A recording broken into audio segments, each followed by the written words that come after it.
If you're just checking us out for the first time, we appreciate it. Woodward Sports Network. YouTube is a great resource for you. We are here on YouTube live from 2 to 4 each and every Monday through Friday. You see clips and shorts and videos and all kinds of stuff on social media platforms throughout your phone, your computer, whatever the case may be. Ryan Ermanni, Braylon Edwards, Tom Mazaway, Pete Spivak, Silent Mike with us as well. I want to talk about 97 for a minute. Maz, you had a problem with the officiating in this game. He was held the whole game. If you ask me, he was held. He had a face mask that they called holding on when it was a face mask. Should have been 15 yards, not 10. That was a horrible Now, I call. thought he did a great job getting to the quarterback. I know he didn't get all the sacks. He got one. At the end of the game. I don't care. And I'll fight you on this. No, okay. I'll fight you on this. I'm not looking for a fight. No, you're going to fight because when DJ Reader's in the freaking game, it's going to be different. DJ Reader was inactive. All right, that's the guy they went out and got. Marcus Davenport. Expected to play on Sunday against the Bucs, by the way. We need him because wait till we tell you what the Bucs did with Baker Mayfield. That's another story. Told you he was going to win that division. You're right. You think the Browns want the Bucs? Holy crow. Excuse me. You think the Browns wish they could have that one back? Holy crow. What? Wow.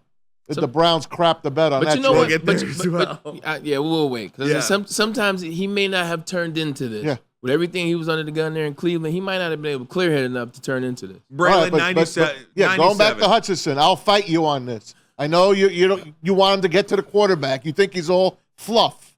I don't think that. I don't believe he is. Here's.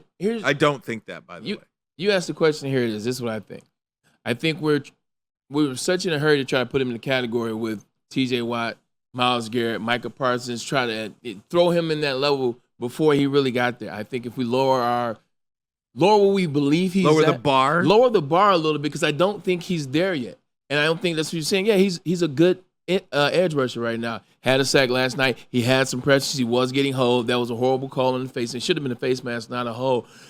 But that's what all the rushers go through. You don't think Micah Parsons go through that? T.J. Watt goes through that? Insert guy that you call 17 or more sacks a year. They go through that and they find a way. So he's still a good player. But when you start getting to that next level, I don't believe he's, and there's nothing wrong with that. You just got to scale it down a little bit on who he is and what he's shown over 3 years. Look, I love Aidan Hutchinson, and I was going back and forth with a couple of people on Twitter last night about this. No, not you. Yeah, I love Aidan Hutchinson, but there was a sequence in that game last night when the game was in question, by the way, and it was in question all night. That you got to stop on a third, or you stop at a second down, would have set up 3rd and long, and Hutchinson gets a roughing the passer penalty, which was completely unnecessary. Yeah. Grabs and twists Stafford's legs. Two plays later, has Stafford engulfed and let him go. Yeah.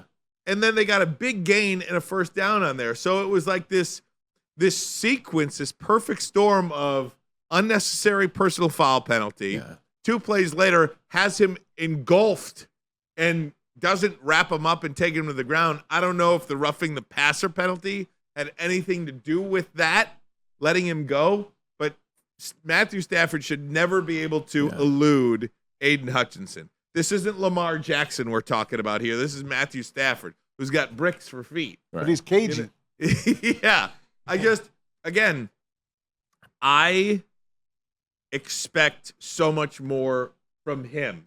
And I do expect, and again, maybe I'll lower my expectations for him, but the quarterback hurt. He was going up against a backup tackle. And look, he dominated. I'm just telling you what I saw. I would like to see the great ones, and he is compared to the great ones in the game. They put the quarterback on the ground, okay? The quarterback hurries and the pressures, very important. Yeah. And I'd rather that than nothing. Yeah. Absolutely part of the game. Just I expect so much more from him. I would like to see him now put the quarterback, take that next step in year 3 and put the quarterback on the ground. That's all I'm saying. I don't think that's hating. Is that hating? No, I'll ask the chat. Am I hating on Aidan Hutchinson? I don't think you're hating. I think we're asking a legit question. I mean, obviously, let me take a step back and say this. all the great ones, they also have a guy on the inside that is dominant. Let me stay there and be honest. You look at TJ Watt, he's got Cam Hayward. You look at JJ Watt when he was getting, like, everybody has that guy. You look at Nick Bosa on the outside, he had Tarek Armstrong who inside, who had a really good game, by the way, but he had a guy. So we'll see what DJ Reader is and maybe he helps him out. But what was that draft class in 2021? He was in the 2021 draft class, correct? Kayvon Thibodeau. Right, and that was the kid from Trayvon Walker. Trayvon Walker. Right, who actually had Haven't 2 sacks. He had a sack. He had a sack against the Dolphins and Tua, but that was kind of, was it a weaker draft? Is that what the name of it was when they had it? The what? The draft, was that a strong draft class? Is what I'm asking. I think it was. I think it was a pretty decent draft. I'm just asking. 21 draft. I'm asking the question because is Aidan Hutchinson number 2 overall pick, and is that what the pressure comes from, and wanting more sacks, wanting more plays because of where he was drafted number 2? Actually, it would have been the 22 draft. Well, I saw someone in the chat saying we should have gotten David Ojabo, someone else to put pressure on the quarterback. And then draft Sauce Gardner. That's what the chat said earlier. No. I'm just saying. People have their opinions. True, and you remember what I said. I was a Michigan guy and all. I love that, but I wanted 2 other defensive ends as well. So I just asked. It's a pretty good draft if you go back and look. Trayvon Walker, Aidan Hutchinson, Derek Stingley Jr., Sauce Gardner, Kayvon Thibodeau, Evan Neal, Drake London, Garrett Wilson, Olave, Jamison Williams, Jordan Davis, Kyle Hamilton. There's good players in here. Would you still draft him? Would you still draft him too? Yes, because I would draft him over Kayvon Thibodeau and Trayvon Walker. Would you still draft him too? You needed a defensive lineman. Yeah. It's no wrong answer. If I have to look at the players right now, yeah, Kyle Hamilton is pretty damn good. Yeah, pretty damn good. I'd take Branch though. You know what I mean? I'm just saying, like, that's fine. It worked out as opposed to. Yeah, right. Yeah. If you look at what the Kansas City Chiefs did just in this off season, did you decide to keep the younger cornerback or the older defensive lineman in free agency? You took the lineman. Yeah. It just goes to show you the importance of that position. Yeah, so I would absolutely draft him 2 overall. I would take him 1 overall because if you're going with Trayvon Walker or Kayvon Thibodeau in terms of defensive lineman, he's absolutely the pick there. Hey, Maz, now look. It's just, again, my expectations are a little high. Yeah, we're not knocking him at the end of the day. Look, the man had a sack. He went out there and played, and we saw him. We saw the rush. We saw the aggression. We saw the pressure. So this really isn't hate. It's more so having fun. This is what we do. He might sack Baker this week a couple times. True. He might have a couple sacks. Hey, Maz, is he too nice?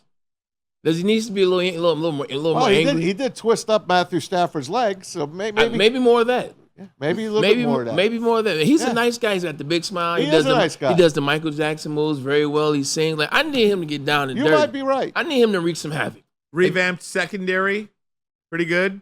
Early returns on that. You got a pick. You got a pick from Kirby Joseph. In the end zone at a crucial time. That was a nice game saver. That was good for him too. Right? Absolutely big for him. Yeah. Branch, I thought, had a breakup or real close to it. He dropped the pick, and then he was physical in the run game and in the pass. Lions almost had their hands on another pick. Carlton Davis. White plays DB. Pretty darn good, though, I think. I thought Terry and Arnold did a great job for a rookie. First game. We talked about that, too. A couple penalties, so but I think he played superb. I didn't see Rakestraw much I didn't last either. night.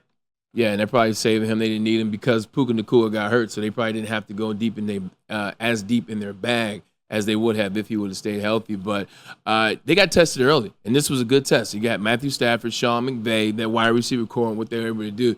And to be able to play like they did. Look, he gave up 317, all underneath, 1 touchdown pass is all he had. So it was good to see that. I think they did a good job, and you talked about it. Terry and Arnold kind of shadowed Cooper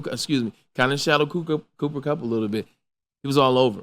With the exception of the one play, those guys, they showed up. So I like what I saw game 1. This is a good test. It's not like they started the season against the Carolina. It's not like the Panthers. It's not like they played the Carolina Panthers. They played Sean McVay and they played Matt Stafford.